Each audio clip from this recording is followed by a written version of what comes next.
किसी कंपनी के कैलेंडर में क्वार्टरली और annual financial results most awaited events में से एक है। Share holders, investors, analysts, fund managers वगैरह सभी इसका इंतजार करते हैं, जिसमें कभी कभी मैनेजमेंट भी शामिल हो जाता है, खासकर यदि जब कुछ इंप्रेसिव नंबर रिपोर्ट करनी हो। अब जबकि ज्यादातर मैनेजमेंट टीम्स एथिकली एक्ट करती हैं और प्रिस्क्राइब्ड अकाउंटिंग रूल्स को फॉलो करती हैं, कुछ कंपनीज मिसलीडिंगली पॉजिटिव वे में रिजल्ट को अफेक्ट करने के लिए ग्रे एरियाज का प्रॉफिट भी उठाती हैं। आज की वीडियो में, जो कि 2 पार्ट सीरीज का पार्ट 1 है, हम एग्जामिन करेंगे कि कंपनीज किस तरह अपने रेवेन्यू नंबर्स को मैनिपुलेट करने के लिए क्रिएटिव अकाउंटिंग टेक्निक्स का इस्तेमाल करती हैं। इस वीडियो में बहुत कुछ फाइनेंशियल शेनानिगन्स बुक से लिया गया है, जो कि पढ़ने और उससे सीखने के लिए एक एब्सोल्यूट प्लेजर था। तो आइए शुरू करते हैं।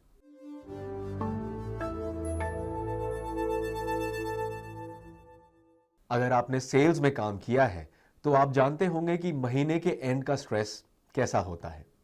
पब्लिक लिस्टेड कंपनीज के पास हर एक क्वार्टर का उनका अपना वर्जन होता है और इनमें से कुछ कंपनीज अपने टारगेटेड नंबर्स को पूरा करने के लिए अनप्रिंसिपल्ड रूट अपनाने में भी कोई गिल्ट फील नहीं करती। एक अक्सर यूज की जाने वाली टैक्टिक्स महीने को सामान्य 30 या 31 दिनों से बढ़ाकर 33, 35 या यहां तक कि 38 दिनों तक कर देने की है, जब तक कि टारगेट अचीव नहीं हो जाता। कंपनीज ऐसा केवल पिछले महीने के बुकिंग सिस्टम क्लॉक को रोक कर करती हैं, जिससे कि मान लीजिए 36वें दिन जो बिक्री होती है वो पिछले महीने के भीतर ही दर्ज की जा सके। तो मैथमेटिकली अगर किसी महीने को 36 दिनों तक बढ़ा दिया जाता है तो इससे कंपनी को अपने रेवेन्यू नंबर्स को पूरा करने के लिए एक्स्ट्रा 20% समय मिल जाता है, जो एक जनरस एक्सटेंशन माना जा सकता है। अपने पिछले एक्सपीरियंस से मैं इस फैक्ट की पुष्टि कर सकता हूं कि extending the month and Bharat में कोई अनकॉमन प्रैक्टिस नहीं है, लेकिन कंपनी की यह मिस्चिफ जरूर पकड़ में आ ही जाती है। इसके बाद ऑडिट रिपोर्ट में कुछ नास्टी कमेंट्स किए जाते हैं और पहले के इस मेस को साफ करने के लिए बैड परफॉर्मेंस के कम से कम 2 क्वार्टर्स का यूज किया जाता है। अब इन्वेस्टर्स के रूप में जब हमारे पास इस तरह के सिनेरियो आते हैं तो हमारे पास विचार करने के लिए 2 चीजें होती हैं। पहली, अगर कंपनी का मैनेजमेंट इस तरह के क्वेश्चनेबल प्रैक्टिसेस का सहारा ले रहा है तो वो क्या छिपा रहा है, और दूसरी बात, अगर कंपनी को अपने मंथ एंड को एक्सटेंड करना पड़ता है तो इसका रेवेन्यू जनरेशन इंजन शायद उतना मजबूत नहीं है जितना उनके फाइनेंशियल स्टेटमेंट्स में दिखाया जा रहा है।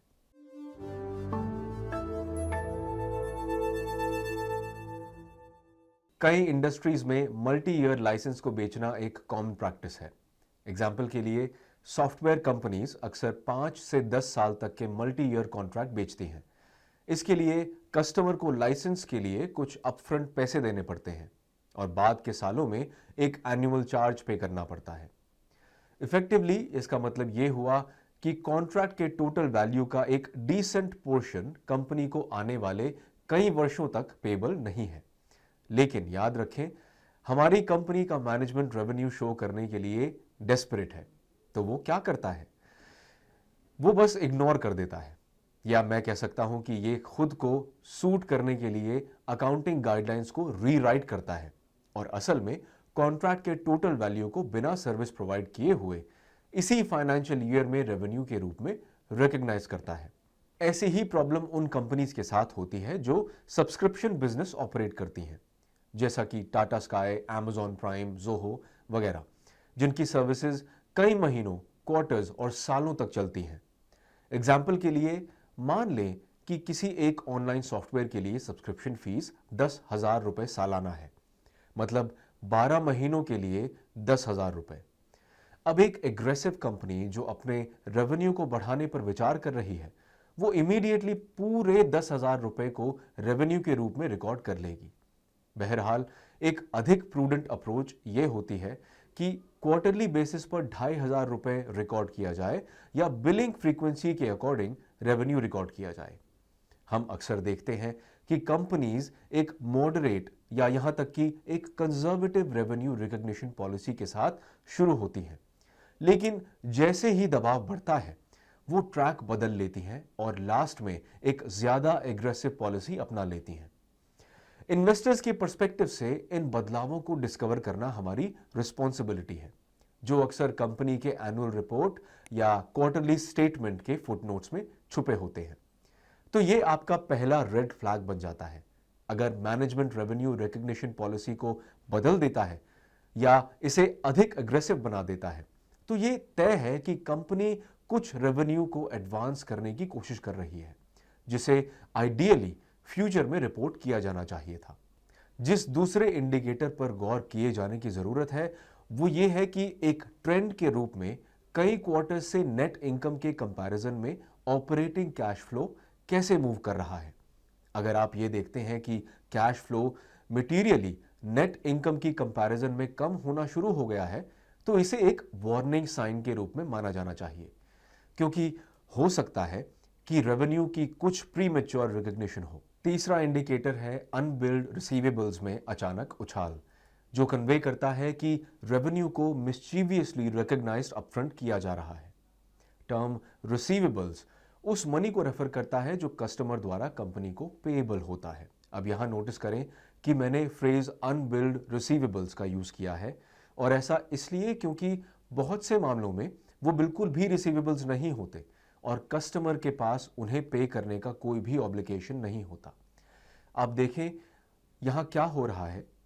चूंकि मैनेजमेंट बिना मनी कलेक्ट किए अपफ्रंट रेवेन्यू रिकॉग्नाइज करना चाहता है, इसलिए पेंडिंग अमाउंट्स को बैलेंस शीट में रिसीवेबल्स के रूप में रिकॉर्ड किया गया।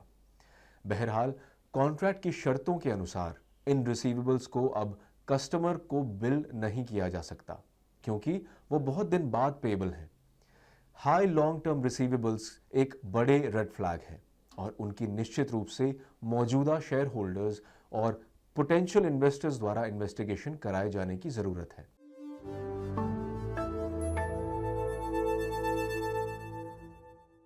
अकाउंटिंग ऑफ लीजेस एक ऐसा एरिया है जो मैनेजमेंट एस्टिमेट्स पर बहुत ज्यादा डिपेंड करता है, और उनके प्रोजेक्शंस के अनरीजनेबली ऑप्टिमिस्टिक होने के लिए उन्हें केवल 2 खराब क्वार्टर्स की ही जरूरत होती है। ये book financial shenanigans xerox corporation का एग्जाम्पल लेती है और एक्सप्लेन करती है कि कैसे इसने क्रिएटिव अकाउंटिंग टेक्निक्स का यूज करके अपने रेवेन्यू और अर्निंग्स को कुछ बिलियन डॉलर तक बढ़ा लिया।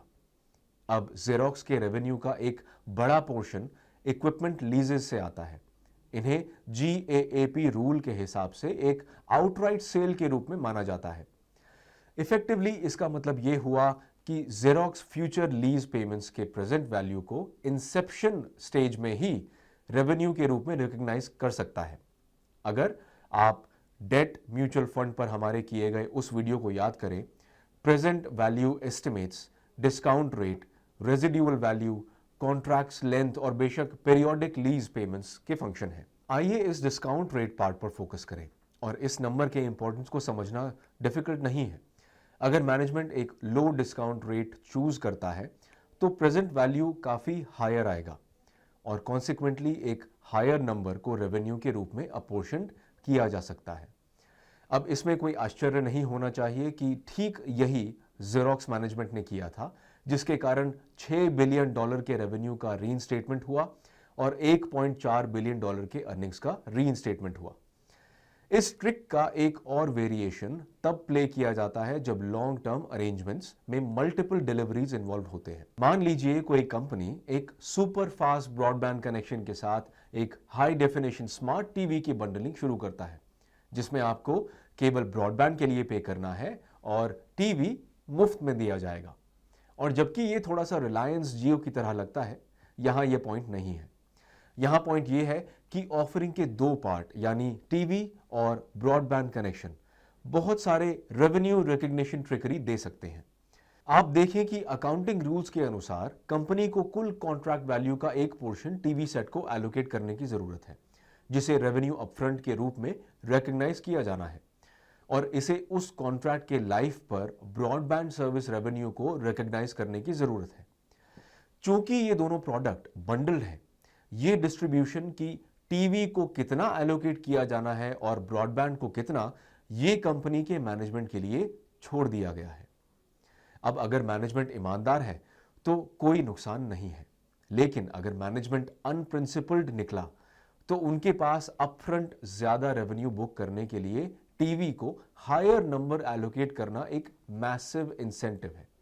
किसी इन्वेस्टर के पर्सपेक्टिव से इन क्रिएटिव अनोमलीज का पता लगाने के लिए आपको जरूरत होगी इन कंपनीज की रेवेन्यू रिकग्निशन पॉलिसीज पर गौर करने की, इन पॉलिसीज में किसी चेंज के प्रति अलर्ट रहने की और किसी भी गैप को स्पॉट करने के लिए रिसीवेबल्स को क्लोजली मॉनिटर करने की।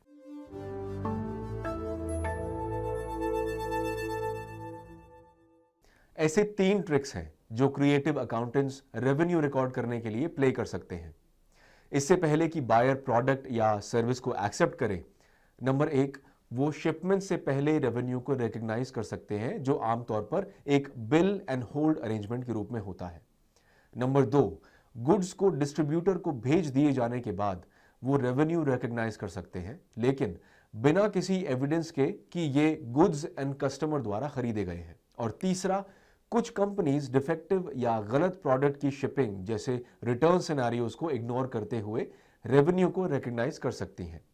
अब on the face of it, इनमें से कोई भी रेवेन्यू रिकॉग्निशन मेथड्स वैलिड नहीं है, लेकिन इन्वेस्टर्स के रूप में यह हमारा काम है कि हम उस कॉन्टेक्स्ट को समझें जिसमें कंपनी इनमें से किसी भी तरीके का यूज कर रही है।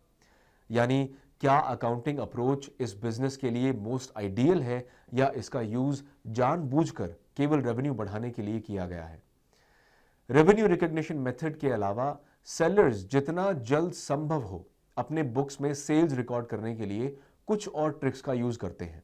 एग्जाम्पल के लिए, कोई जानबूझकर गलत प्रोडक्ट भेज सकता है, इसे इस क्वार्टर में सेल के रूप में शो कर सकता है और फिर अगले क्वार्टर में ट्रांजैक्शन को रिवर्स कर सकता है। अग्रीड अपॉन डेट से पहले प्रोडक्ट को शिप करने की एक दूसरी टेक्निक, जिसे औपचारिक रूप से चैनल स्टफिंग कहा जाता है, लेकिन ज्यादा देशी जुबान में इसे डीलर को माल चिपकाना कहा जाता है।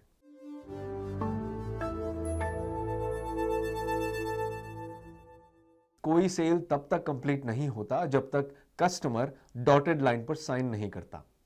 ये वो फ्रेज है जिसे हर सेल्स ट्रेनिंग प्रोग्राम में और गुड मेजर के लिए दोहराया जाता है, क्योंकि 99% सेल जैसा कोई भी कॉन्सेप्ट नहीं होता, या कम से कम हमने ऐसा सोचा था, क्योंकि अगर आप इसे किसी क्रिएटिव अकाउंटेंट पर छोड़ देते हैं तो वो 99% को जादुई रूप से 100% में बदलने का तरीका खोज लेगा। बुक फाइनेंशियल शेनानिगन्स में राइटर एक ऐसी कंपनी का एग्जाम्पल देते हैं जिसने उनके रीसेलर्स को सॉफ्टवेयर लाइसेंसेस की नॉन बाइंडिंग सेल्स से रेवेन्यू में लाखों डॉलर्स रिकॉर्ड किए। अब नोटिस कीजिए कि मैंने अभी कहा नॉन बाइंडिंग सेल्स, जो दूसरे शब्दों में कंपनी द्वारा एक इंटरप्रिटेशन है कि चूंकि सेल फिनिशिंग लाइन के निकट थी, कंपनी उन्हें सेल्स के रूप में रिकॉर्ड कर रही थी। मुझे भरोसा है कि आप समझ सकते हैं कि कितना absurd है, लेकिन इस कंपनी ने लाखों के बराबर के 99% नॉन बाइंडिंग सेल्स किए, हालांकि रीसेलर्स कंपनी को पे करने के लिए लायबल नहीं थे। असल में राइटर्स ने बोगस ट्रांजैक्शन का एक और वेरिएशन का हवाला दिया, जिसमें एक दूसरी कंपनी शामिल थी। इस पर्टिकुलर कंपनी ने फेक रेवेन्यू क्रिएट करने के लिए एक क्रिएटिव 3 पार्टी सर्कुलर स्कैम का यूज किया। अब on the face of it, company का सिस्टम किसी रेगुलर डिस्ट्रीब्यूशन सिस्टम जैसा लग रहा था। यानी कंपनी अपना प्रोडक्ट किसी मिडलमैन को बेचेगी, जो तब इसे फाइनल कस्टमर को बेचेगा। ये कस्टमर डिस्ट्रीब्यूटर को पे करेगा और डिस्ट्रीब्यूटर अपना कमीशन घटाने के बाद कंपनी को पे करेगा। लेकिन ऑडिटर ने जो पाया वो बिल्कुल ही बिजार था। आप देखें कि कंपनी असल में क्या कर रही थी कि वो सेल ऑर्डर प्लेस करने के लिए कस्टमर को रिश्वत दे रही थी। असल में कंपनी न केवल रिश्वत दे रही थी, बल्कि प्रोडक्ट खरीदने की कॉस्ट कस्टमर को ट्रांसफर कर रही थी, इसलिए अपने ही प्रोडक्ट को ज्यादा हायर प्राइस पर खरीद रही थी। और कोई कंपनी ये सब क्यों करेगी? एक सिंपल रीजन है, रेवेन्यू ग्रोथ शो करने के लिए।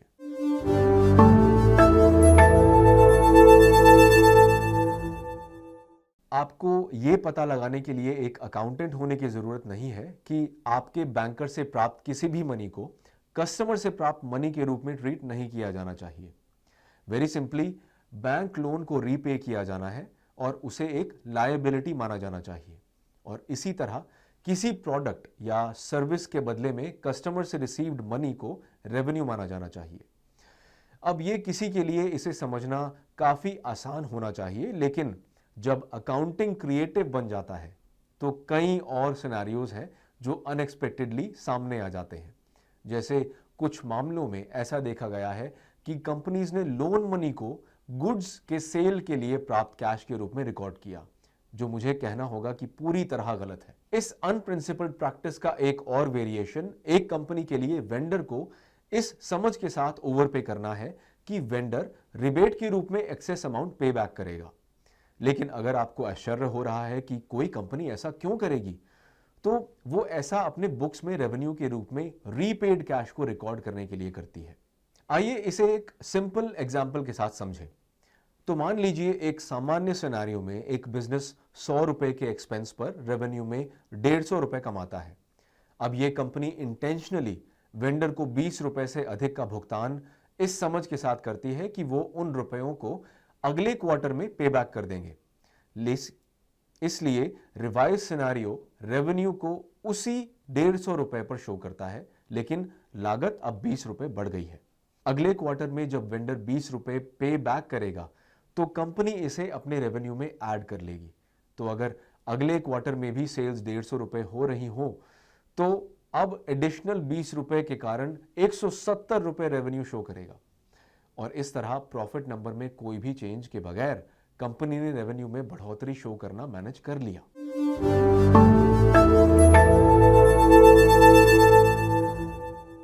कई बिजनेसेस फैसिलिटेटर्स के रूप में काम करते हैं, जिसमें वो बायर्स और सेलर्स के बीच ट्रांजैक्शन को फैसिलिटेट करते हैं।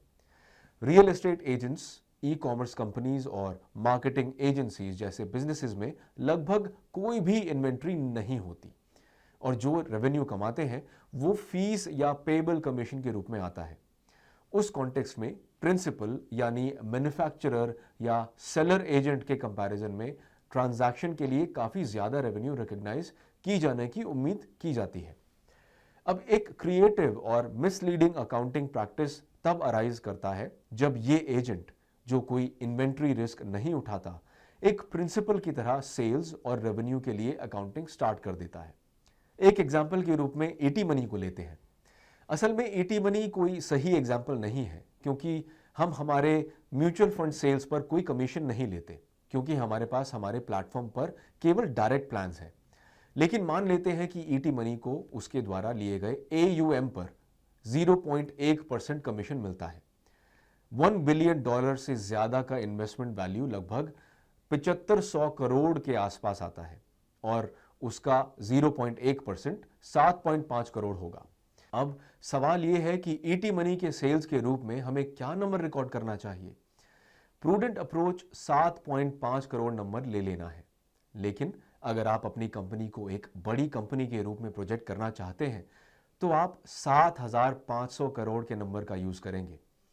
एक इन्वेस्टर के रूप में कंपनी के बिजनेस मॉडल और मैट्रिक्स को समझना इंपॉर्टेंट है, जो कंपनी के रेवेन्यू के रूप में पास ऑफ किया जा रहा है।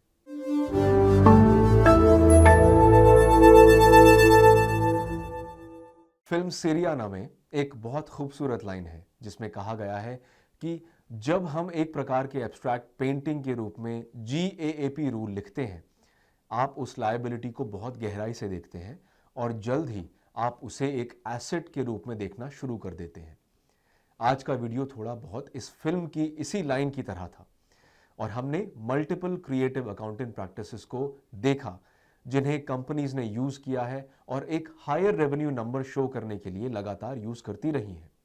जहां इन प्रैक्टिसेस का पता लगाने में कुछ समय लग जाता है, इन्वेस्टर्स के रूप में हमें निश्चित रूप से हायर इंटेंट के साथ फाइनेंशियल स्टेटमेंट की जांच करने की जरूरत है। खासकर हम इनके क्वार्टरली ट्रेंड्स को देख सकते हैं, जैसे कि सेल्स नंबर के, ऑपरेटिंग कैश फ्लो के, रिसीवेबल्स के, रेवेन्यू रिकग्निशन पॉलिसी में कोई बदलाव के और बेशक ऑडिटर्स द्वारा किए गए कमेंट्स और डिक्लेरेशंस को पढ़ने के द्वारा।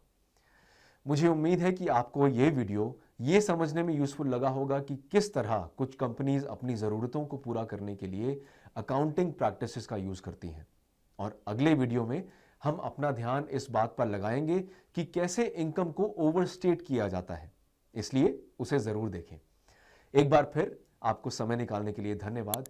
इस वीडियो को ज़रूर शेयर करें, हमारे चैनल को ज़रूर सब्सक्राइब करें और मैं अगली बार आपसे मिलने की उम्मीद करता हूं। Mutual fund investments are subject to market risks. Read all scheme related documents carefully.